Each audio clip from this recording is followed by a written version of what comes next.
नमस्कार दोस्तों, स्वागत है आपका हमारे इस YouTube चैनल एजू इंटरनेट में। दोस्तों, हम इस वीडियो में बात करेंगे एक ऐसे पत्रकार की जिसने आम आदमी की आवाज को सच का चेहरा दिया, रवीश कुमार। ये कहानी है बिहार के एक छोटे गांव से निकलकर राष्ट्रीय कुशल पत्रकार बनने वाले रवीश की, जिन्होंने ईमानदारी, निष्पक्षता और संवेदनशीलता से मीडिया जगत में खास पहचान बनाई। आइए उनकी पूरी यात्रा जानें। रवीश कुमार सिर्फ पत्रकार नहीं बल्कि सच की आवाज है, और यही आवाज हमें याद दिलाती है कि लोकतंत्र में सबसे जरूरी है सच बोलने की हिम्मत। तो चलिए शुरू करते हैं। नंबर 1, परिचय यानी इंट्रोडक्शन से। दोस्तों, रवीश कुमार जी, पूरा नाम रवीश कुमार पांडे, का जन्म 5 दिसंबर 1974 को बिहार के जितवरपुर, पूर्वी चंपारण में हुआ। आप देखेंगे कि नाला का पानी जो है बजा रहा है, क्योंकि वहाँ पर इस तरह के सीवेज सिस्टम नहीं बनाए गए हैं, जबकि गांव में भी कंक्रीटीकरण बहुत ज़्यादा हो गया है। तो इस पर ध्यान देने की ज़रूरत है। उन्होंने इतिहास विषय में स्नातक की पढ़ाई दिल्ली विश्वविद्यालय से की और बाद में Indian institute of mass communication से हिंदी पत्रकारिता में डिप्लोमा प्राप्त किया। नंबर 2, प्रारंभिक जीवन और शिक्षा यानी early life and education. Ravish ji जनसाधारण परिवार से हैं। जितवरपुर जैसे गांव से निकलकर उन्होंने पटना की लोयोला हाई स्कूल से प्राथमिक शिक्षा पूरी की, फिर दिल्ली आकर देशबंधु कॉलेज से इतिहास में स्नातक किया और IIMC से पत्रकारिता में डिप्लोमा लिया। यह सफर स्पष्ट करता है कि संघर्ष, लगन और शिक्षा के बल पर बड़े मुकाम हासिल किए जा सकते हैं। नंबर 3, पत्रकारिता में शुरुआत NDTV से। नमस्कार, मैं रवीश कुमार। कोई अपने नाम के आगे नमस्कार लगाता है क्या? 16 साल से मैं यही कर रहा हूँ। नमस्कार, मैं रवीश कुमार। दोस्तों, 1996, कुछ स्रोतों में 1994 भी लिखा गया है, में NDTV इंडिया से जुड़ने के बाद रवीश कुमार जी ने रिपोर्टर से वरिष्ठ कार्यकारी संपादक, सीनियर एग्जीक्यूटिव एडिटर तक का सफर तय किया।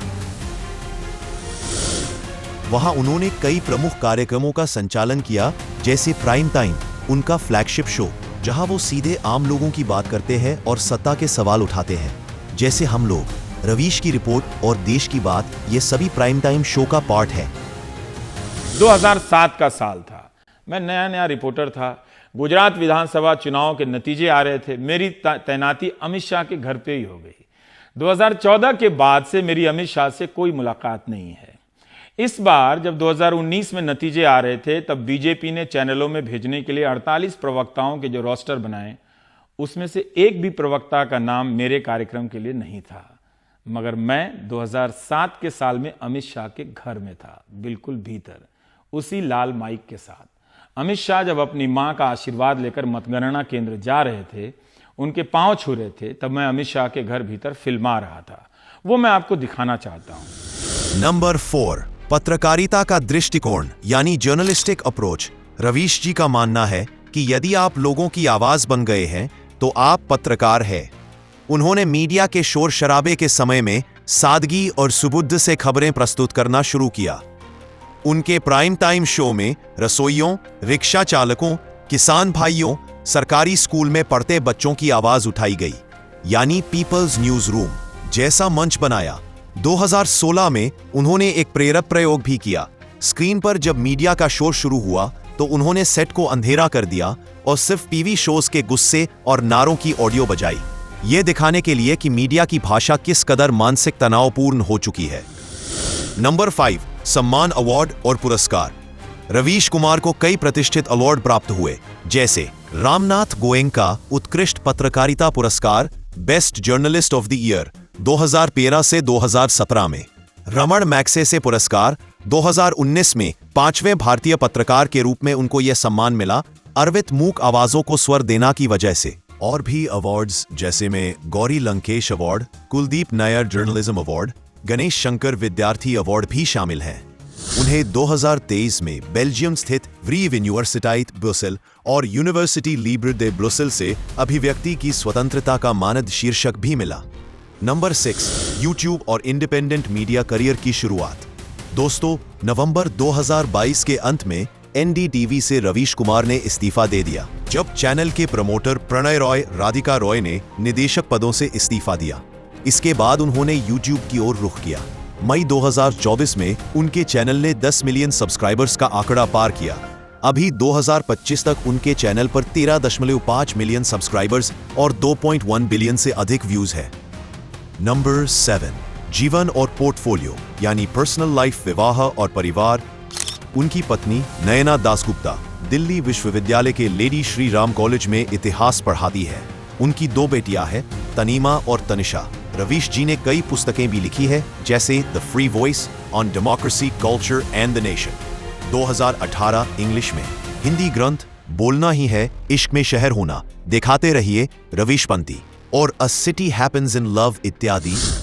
Number 8, continuously focus on social media. दोस्तों, गोदी मीडिया शब्द जिसका अर्थ होता है गोदी में बैठी मीडिया, रवीश कुमार ने लोकप्रिय किया। यह उस मीडिया को दर्शाने के लिए जिसे सत्ता का पक्षधर माना जाता है। वे मीडिया की निर्लिप्तता पर सवाल उठाते हैं और समाज की वाकई की आवाज को समर्पित पत्रकारिता की वकालत करते हैं। 2022 में रिलीज हुई डॉक्यूमेंट्री व्हाइल वी वॉच्ड, निर्देशक विनय शुक्ला में रवीश कुमार की पत्रकारिता की स्वतंत्रता और साहस को केंद्र में रखा गया है। इस फिल्म ने टोरंटो इंटरनेशनल फिल्म फेस्टिवल में एम्पलीफाई वॉइसेस पुरस्कार और ब्यूसान इंटरनेशनल फिल्म फेस्टिवल में सिनेफाइल अवार्ड जीता। एक फैक्ट्स की बात बताता हूं दोस्तों, कल्पना करें एक गरीब रिक्शा चालक या पंखा ठीक करने वाला आदमी जिसकी कहानी ज्यादातर न्यूज चैनल्स नहीं सुनते।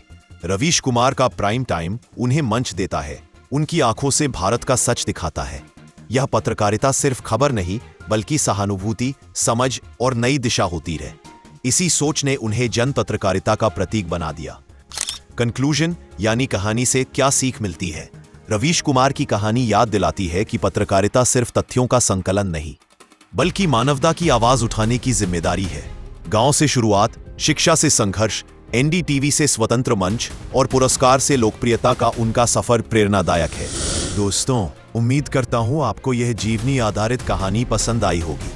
अगर यह ऑडियो वीडियो देखने या सुनने में अच्छा लगे तो कृपया लाइक करें, शेयर करें और चैनल को सब्सक्राइब करना न भूलें। कमेंट में बताइए कि आपको रवीश कुमार की कौन सी बातें सबसे ज्यादा प्रेरणादायक लगी और क्या आप भी मानते हैं कि आज के दौर में हमें और भी रवीश कुमार जी जैसे पत्रकारों की जरूरत है। धन्यवाद और मिलते हैं एक और नई कहानी या टॉपिक के साथ। जय हिंद, वंदे मातरम।